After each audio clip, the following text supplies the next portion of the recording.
আজকে আমরা কথা বলবো কালনাগিনী সাপকে নিয়ে। এটি বিষধর সাপ হলেও সাধারণত মানুষের সামনে বেশি আসে না। এই শরীর লম্বা, চিকন ও চকচকে কালো বা গাঢ় বাদামি বর্ণের হয়। লেজের দিকে লালচে বা কমলা রঙের দাগ থাকে। দৈর্ঘ্য সাধারণত 50 সেন্টিমিটার থেকে 1 মিটার পর্যন্ত লম্বা হয়।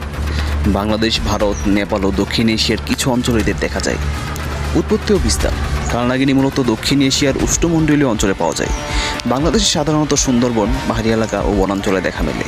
মাটির গর্ত, ঝোপঝাড় ও পাতা পচা জায়গায় থাকতে পছন্দ করে।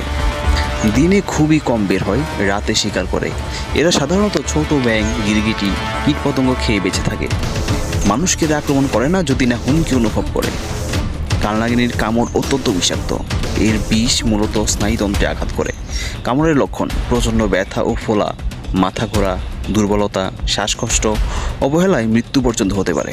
তবে এটি মানুষের কাছে খুব একটা আসে না, তাই কামড়ানোর ঘটনা খুবই বিরল।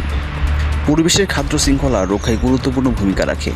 ব্যাঙ, গিরগিটি, পোকামাকড় খেয়ে প্রকৃতির ভারসাম্য বজায় রাখে। কৃষি জমিতে ক্ষতিকর পোকামাকড় ও ছোট প্রাণী নিয়ন্ত্রণে সাহায্য করে।